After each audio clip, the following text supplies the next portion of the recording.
On today's episode of Bite Sized, we are watching the first scene of the movie Twilight.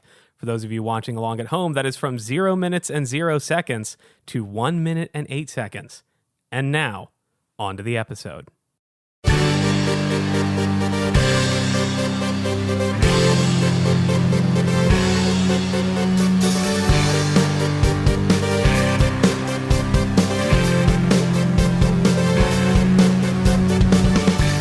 Hello, everyone, and welcome to the very first episode of Bite Size, the Twilight film retrospective podcast.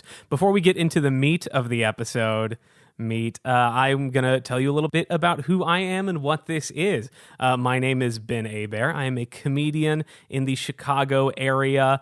Some of you in the Twilight community may know me from a couple years ago. I held a sign for my then girlfriend at her half marathon. It said, "You are impossibly fast and strong," and got just a whole bunch of likes on Twitter and got me on Instagram the night of the Met Gala red carpet. So if you scroll far back enough in the E! News Instagram account, you will see a picture of my dumb face between, I think it was Zoe Kravitz and Rihanna. I don't think I've ever belonged anywhere less than I have between those two people. Truly nothing in common with them. Then last year, as of this recording, I was on Jeopardy, told that story, and the Twilight fans found me again.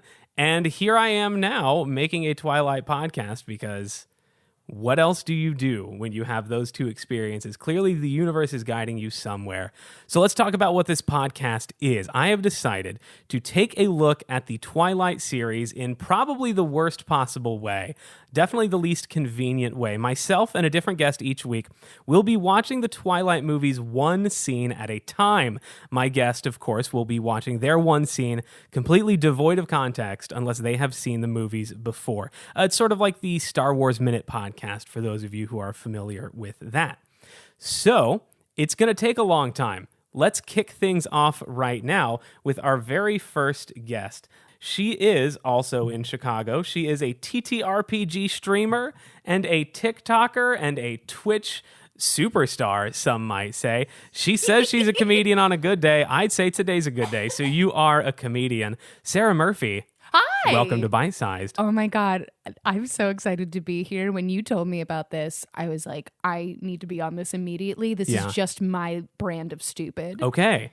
Well, then let me start off with the first question I'm going to ask everyone on the show. And I get to be the very first you do. person. Oh, yes. I better set the bar high. Every time I ask this of someone else, I will say, as I always ask, but not for you, because it's the first time. Oh, this is good. This is exciting. Okay. Sarah Murphy, what is your experience with the Twilight franchise? So I was a preteen and teen girl when Twilight came out, so I feel like it was very marketed to me, but I had a lot of internalized misogyny and was like, other girls like this? I hate this. Interesting. I'm one of the boys. That was my energy in high school. And how'd that work out for you? I had a number of close guy friends, and now I'm dating a woman, so I feel like life really did an Uno reverse on me. Interesting. Of surprise, motherfucker. Actually, ladies, really cool. That's a hell of a turnaround. But I read, I think, the first 2 books, and I believe I have seen 2 of the movies. Okay. I think I've seen Twilight and Eclipse. Got it. I skipped New Moon, apparently, and I skipped both of the Breaking Dawns. How did you go about seeing the first and then third movies in the franchise? I read the second book. Sure. So, I knew what was going on. Okay, so and you just wanted to pick up with the story. Well, it was summer, and it was on at the time. Sure. And it was I'm 16 and have nowhere to hang out. It was 2012, Something 2011? like that. I was in high school. Okay. So I would not say that I'm a big Twilight aficionado. I feel like as an adult now I have come to understand the campiness of it. Right. And be like, you know what, actually, this is a good time. This is a good time. And I need to go back. If I could go back and tell my younger self one thing, the only thing I would tell her is, listen, embrace camp. Specifically in the Twilight franchise. Watch Twilight. You may not get it, but trust me, you are like other girls. Yeah, girly, you are like other girls. And that's okay. And that's so good. If you are like other girls, that's it. Totally fine. Yeah. Let's get into the scene you watched today. Yes. The first 1 minute and 8 seconds. Very first minute and 8 seconds, which includes the Summit Entertainment logo. We start off with the Summit Entertainment logo. It looks great. It's a good logo. Looks Pacific Northwest blue. We were talking about this right before the podcast started, of just the insane amount of color grading. Have you seen the very famous picture of, It's like a still from the baseball scene with the color grading removed. I have not, but you gotta look that up. I'm looking it up right now. It's the actors if podcasts will allow, in their baseball uniforms, and it just kind of sort of takes the mystery of it all away. Yeah, these are just generic white people. It's weird in these sort of like West Side Story poses. Yeah. Basically, it removes the whole mystique of it. Yeah, it feels like honestly this could just be like a trashy CW show rather than like we're a movie. It's a bit like when you go to Chuck E. Cheese as a kid and you're scared of Chuck E. Cheese. Yeah. And then you see pictures and videos as an adult and you're like, oh, that. Oh, that? Oh, he was something. So we're officially like 2 seconds into the movie now. Great logo. Great logo. We'll just recap the scene real quick. There's a deer running through the forest, gets tackled by some guy. We don't know who it is. We don't know yet. Who do you think it is? I would assume, it's been a while since I've seen the movie, I would assume it's either Edward because he's our main guy, or he's one of that evil group of vampires whose name escapes me. There's a redhead and a blonde dude. Oh, the three of them from the movie. The three of them from the movie. I think it's the blonde. They don't have like a fun group name. They're just... Listen, remember when I said I haven't watched this in ages? No, I understand. And that's... There's a big white guy. There is at least one of them. There's at least one white man in this movie. And one of them tackled a deer. Lots of them. Yeah.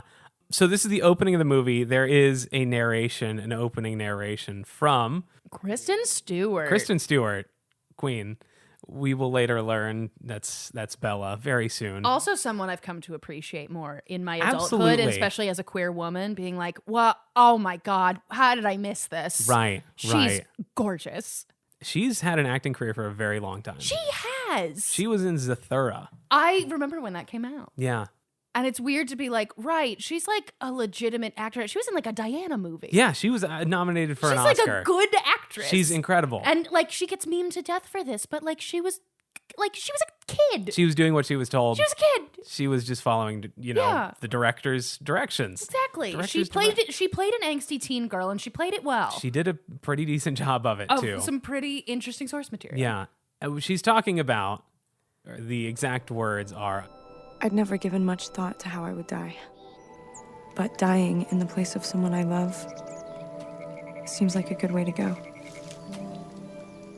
And when I was putting together questions for this episode, my first instinct was to just ask you the question. Yes, and I think we both thought the same thing. Yes, our first instinct was to ask the question, have you ever given much thought to how you would die? And then I realized, oh, that's sad. No. That's a sad way to start a podcast. No. But that's how they chose to start their movie. Yeah, well, this is teen angst as a movie. I feel like you got to set the tone of like, I'm Bella and I'm sad. Sure. And like, listen, I know we get like much sadder in like New Moon with like the pages turning and her just sitting in bed, but like she starts out kind of angsty. I guess my question then is, have you given much thought to how you would die? Oh, absolutely I have. Okay, tell me about that. Absolutely. If you could choose, what's your ideal way to go? If I could choose, from what I have heard, that makes it sound like, I'm talking about this constantly and I'm searching up ways to die. I feel like I have heard that drowning is a pretty peaceful way to go because your brain, the lack of oxygen causes almost like a sense of euphoria. I have heard that. Versus like, I would not want to like burn to death in a house. That would be the worst way to go. Mm-hmm. My girlfriend and I like watching a lot of like bad horror movies. Yeah. And I like playing a lot of horror games like Dead by Daylight. And I have joked many times that like, as soon as anything becomes moderately difficult and the killer might get me, I'm done. Just take me then. I don't want to try. I don't want to put up a fight. I had a good run here. Thank you so much. Yeah, that's interesting. See, I want a meteor to fall out of space and hit me, just me. Oh, just you? Yeah, I think that would be an interesting way to go. Now, how big of a meteor are we talking here? Like one just like to hit your forehead? I don't know if that still counts as just big enough to do it. I don't want there to be like damage around me, Okay, so like a very only self-inflicted Not even self-inflicted, just like, ooh, 1 in a million. How'd this happen? Wow. Yeah, I want to be a fun news story when I die. Well, you've already been a fun news story like a few times now. But in a more longer-lasting way. Because as far as I know, no one's ever died that way. I'm pretty sure no one's ever just been conked on the head by a piece of space. And I think that seems like a pretty cool way to go out. Ben wants to be remembered. That's what the existential crisis I'm getting from this. All right, psychoanalysis over here. Yeah, great. Now, do you think it's worth dying for someone you love? Do you think like that's the way to go? Now we're getting into the real heavy. I mean, given the option, sure. Wouldn't you? Probably. That's what the Bible says. I don't follow that. I feel like that is the correct answer, is like if it was between me and my partner, like you choose yourself. Sure.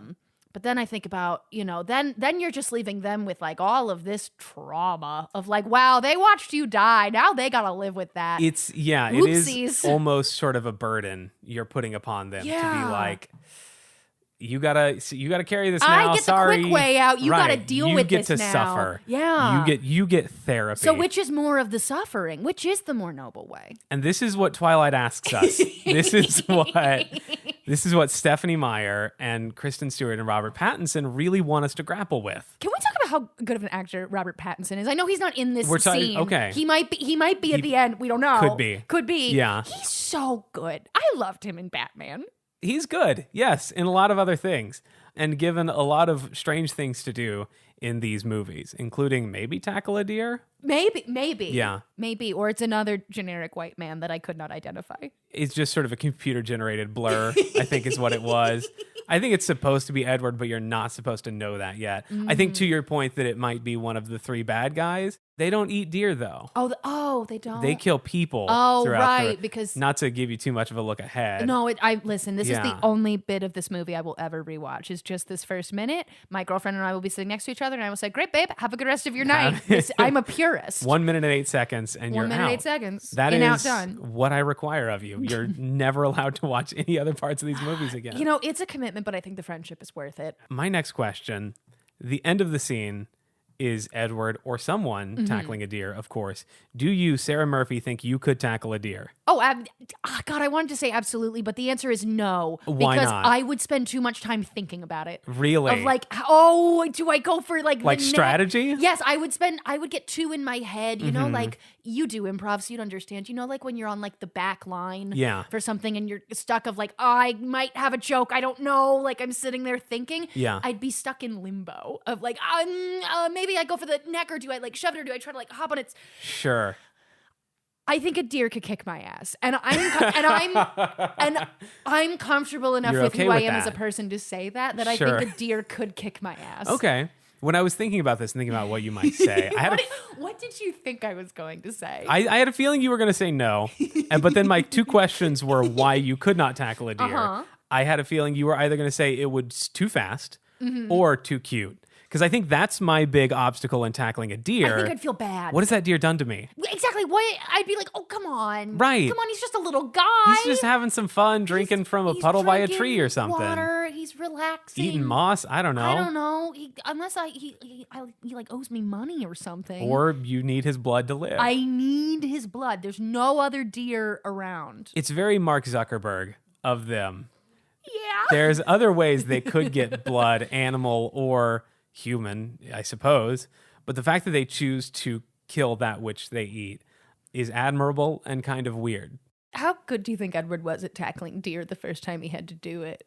Probably not great. How long I do imagine. you think it takes them to learn how to tackle deer? Tackling anything is surprisingly difficult. Well, I mean, I'm a fucking string bean. They can't see that, but I don't have like enough like mass behind me to tackle anything except like a child. There's form to it. Yeah. If you watch high school football, and I'm sure there's a big overlap between Twilight fans and high school football fans, it's hard to tackle just another person. Yeah. So just a deer running at full strength, if you try to like just sort of wrap it up with your arms, I feel like you're going to have a hard time. Here's the thing. I feel like another part of me wouldn't even want to try because I'd just be embarrassed about a deer being like, you couldn't even push me over. Yeah, that's true. You stupid idiot. I'd be like, God, fuck, you're right. I can't do it. And it's just a deer. It's like bottom of the fucking food chain. That's true. And I can't even do that. What could a deer do to you that would get you to tackle it? Oh. What would it take for you to have to tackle a deer? I mean, I feel like if I was like very into gardening and he ate everything in my garden after I specifically asked him not to. You tried diplomacy. I tried diplomacy. With this deer. I tried, even having the homeowners association talk to this deer. Sure. He's not happy. He's pure anarchy. I mean, a deer shit a lot. I feel like maybe if he like shat on my things. Sure. I'd be like, you know what? That deserves a tackle. Okay. That's good to know that you have such a low bar Well, what do for you tackling think? What do you a deer. think? I don't know. I don't know that there's anything a deer could do to get me to Well, tackle it's not like it. it's going to stab me. Maybe if it killed someone I love, I don't know. I'd probably tackle that deer. If I was starving and had no other food on that desert island. Well, here's the other thing. We're not specifying that we'd kill the deer. We're specifying that we'd tackle That's it. interesting. So would you tackle the deer and just let it go? I mean, honest, I feel like, here's the thing. I'm dumb enough that I would attempt to tackle a deer at least once just to say that I've done it. Yeah. But then I'd be like, okay, great. Thank you so much. Have a good rest of your life. I've changed my mind. What? Why? I want to die tackling a deer. Ooh. Okay. Now, is there a better animal to die tackling? Anything tougher than a deer, like if you try to tackle a bear, you're going to die and everyone's Yeah, you're going to be gonna like, lose. You're that gonna guy lose. deserved it. Anything smaller than a deer, like if I tried to tackle a squirrel or something, people would be like, what, you couldn't even take a squirrel? Yeah, because I'm like something really cute. Then everybody would be like, you couldn't even do that. Right. What the fuck? I think a deer is just that perfect, it's big enough to be a challenge, but it doesn't have claws or teeth or anything like that. So you wouldn't reasonably expect it to kill you. And I think, you know what, maybe with a little training I could. Yeah. Maybe with a little training, maybe if I bulked up a little bit and learned to be good at running again.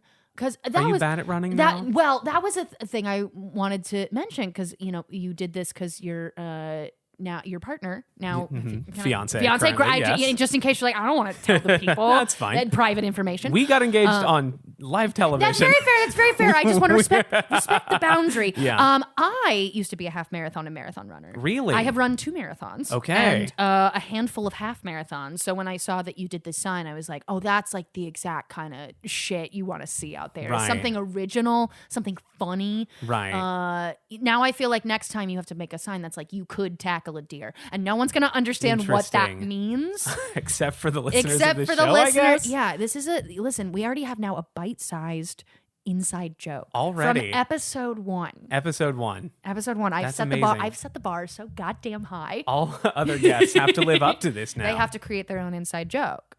If you had to name this scene, Ooh. what would it be? And this is also going to be the name of the episode, so make it good. Oh my god, this is so hard. I'm trying to think of a good like deer pun. Yeah. Dear Edward, I'm coming for you. Nope, that's not it. Dear Edward, I'm coming for you. I think that might be it.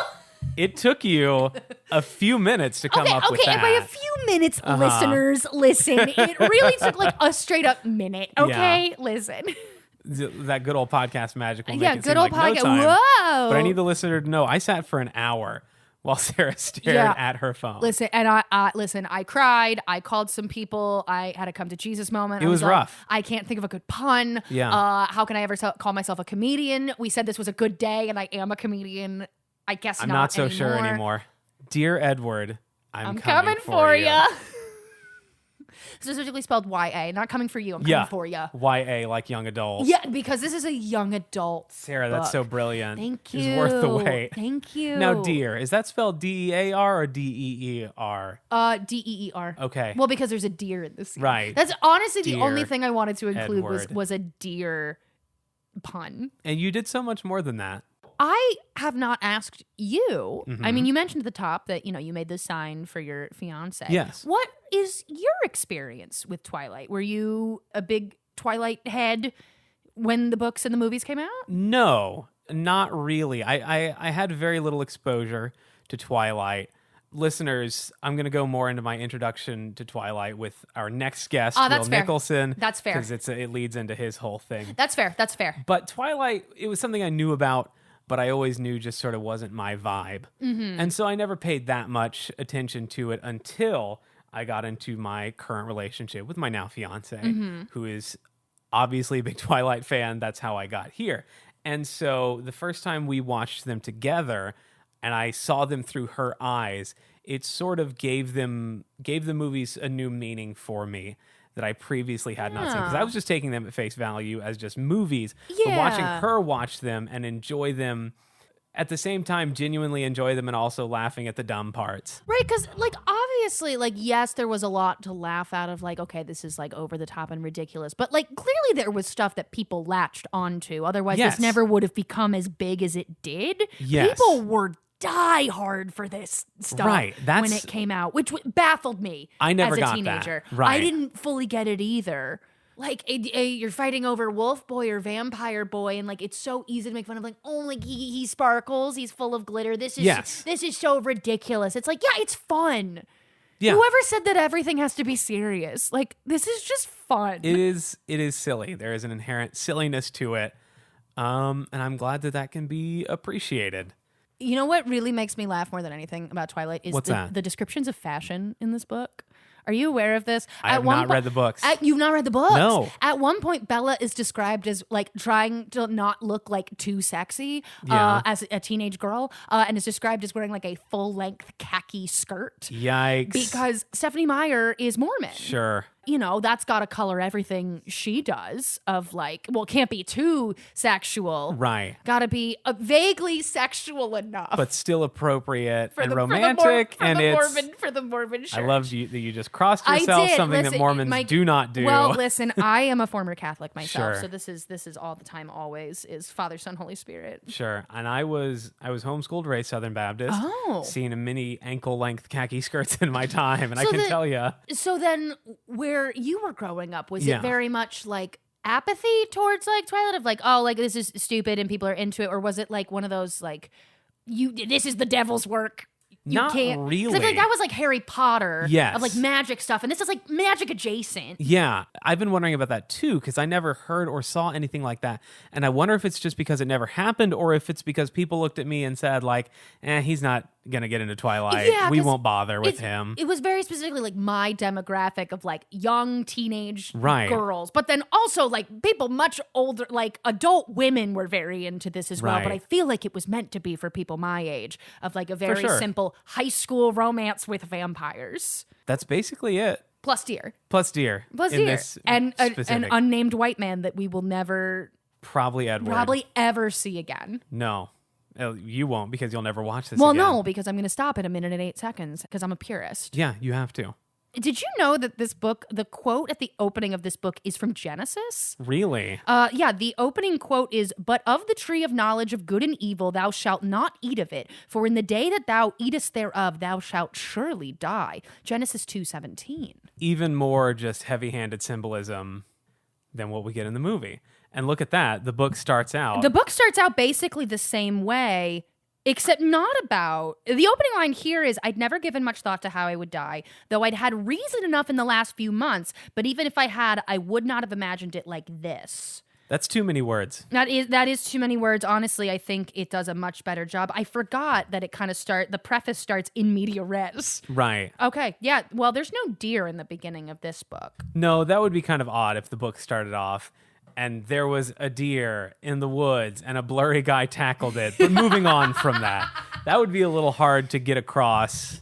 Yeah, how would our narrator even know that, I feel like it could be an interesting introduction into sort of like the world of vampires rather than like the world of Bella. I mean, we don't even know her name is Bella yet. We don't know anything yet. We don't know anything. We don't know.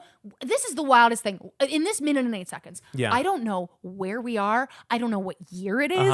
I don't know what country we are in. Sure. We could be literally anywhere. And that's why most movies, typically you're not supposed to just watch the first 1 minute and 8 seconds. Yeah, they take a little while longer to develop. Well, I think more movies should be cognizant of podcast formats like this and start thinking of the first 1 minute and 8 seconds. In nice, digestible little chunks like that. Yeah, exactly. Like a TikTok format. Sure. Well, we were talking ahead of this podcast that you are not a big TikTok person. I'm not, but you are. I am a big TikTok person. I'm on TikTok all the time and I make content on TikTok. But you have how many followers? 21,000. Yeah. 21,000. I got a few followers here and there. But a big thing on TikTok is people cutting up movies or TV shows into like minute-long clips so that you can like watch the whole like show on it. And this is the energy that this is giving me right now. Is like, oh God, I've somehow ended up on part 1 of this, but no one's uploaded any of the other parts, and I don't know what show this is. I don't know what anything is. In a way, we're doing the opposite of that, because instead of taking a movie and breaking it down into little minute-long pieces, we're taking 1 minute-long piece of a movie and discussing it for way longer than anyone ever intended. Well, absolutely. We're at what, like 20-something minutes right now? But see, then the other thing is that if you're doing this on TikTok, you can't just have the clip. You also have to have like a secondary video, like underneath it, of like some other activity, like somebody playing a video game, or like they'll crush up stuff and like break things. They're like, your brain can't handle just one video. You need two things so you stay engaged with this content. It's wild. TikTok is so bizarre to me, and I will never understand it. So good, but it's so wild. Yeah. I love it. I think it is a very good tool, especially for like spreading information. But I am very glad that it did not exist when I was like in high school. That's fair. Because you know what? I probably would have been someone who made some stupid video about how stupid Twilight is. Wow. And then that would have haunted me for the rest of my days, because then I'd look back and be like, wow, Sarah, you were wrong. You were 14 and stupid. Yeah. What are your overall thoughts on this first minute? A good opening to a movie? Did it draw you in? I think it's a good narrative hook. It definitely leaves you with a lot of questions that you want to have answered, like who is that talking, and why is there, what's this deer? And is there going to be symbolism about how this deer is being hunted by this guy? The guy's not so much symbolism as he is the literal guy. Yeah. You know, it's a little heavy-handed. But I think it draws you in, and there's something to that. There's definitely a mystery to it. Sure. As we're sitting here, I'm almost wondering if it would be more effective in this mystery, because, you know, the book itself also like sets you up with kind of this mystery of like, what is going on? Who is this? What do you mean she's like being hunted right now? Right. I almost wonder if it would be more interesting for the very first bit, instead of it like a deer and possibly Edward, to be like a human person running through the woods, and one of the bad guys gets tackled by a deer. Yes. We just and the completely deer flip it around. Is the vampire. Okay, now we're talking. Now we got something here. We're going to rewrite this whole thing. Okay, we're starting over. Starting with two deers in love. Yes. Two deers, one's a vampire. I've never given much thought to how I would deer. I've got no idea. Sarah Murphy. Hi. Thank you so much for being on Bite Sized. Is there anything you'd like to promote when this comes out sometimes next month? Yeah. I am on all the social medias, Twitter, TikTok, Twitch, at Oops All Smurf. How do you spell Smurf? The normal way? SMURPH. Oh, interesting. As a play on my last name. Got it. It's been my nickname in one form or another since I was like 12. So it started as Smurfy. Then as an adult has become shorter to just Smurf. Makes which sense. feels more adult. Yeah. But yeah, you can find me on all the social medias at Oops All Smurf. Other than that, I have nothing to promote except that Ben is great. And sure. this has been so lovely to be on. If people wanted to see you in any live comedy shows. Oh, you mean like the show we're in? Wink, wink. Yeah, maybe. You can see us, maybe not at the same time, but hopefully at the same time. In Riff at the IO Theater in Chicago off the North and Clybourne Red Line stop. Absolutely. 10 o'clock on Saturdays. Saturday nights. It's a party. We all dress up fun. Whether or not we're there, you'll still have a good time. You'll have a good time. But see, that's a fun guessing game is you show up and it's like roulette. Who's going to be there? Or you could just follow it on the show on social media. That's also true. And the lineup is posted beforehand. But don't let that determine. No, come on. Go anyway. Live for the surprise. Even if Sarah's not there. Even if I'm not there. Thank you so much for being on Bite Size. Thank you for having me. That is it for this episode of Bite Size. Thank you so much to my guest, Sarah Murphy, for being here. Follow her all the places she told you to follow her at. You can find this show on Twitter, Instagram, and TikTok at bitesizedpod_. That's BITESIZEDPOD_. Twitter, Instagram, and TikTok. Give it a like, give it a follow, share this with a friend, give us a 5-star review. You know how podcasts work and how they get out there. Word of mouth truly is our best advertiser. Thank you so much to Ben Oxshire for editing and producing this show. Truly could not do it without you. Our theme song is Mauled to Death by the fantastic band Swimwear Department. Follow them at Swimwear Department on Instagram. Find them wherever you find your music. And tune in next week when we talk about the next scene of Bite Sized with another one of my fun friends. And Sarah, you know, as we always say, as we finish up this episode, our famous outro. Bite you later. Bite you later.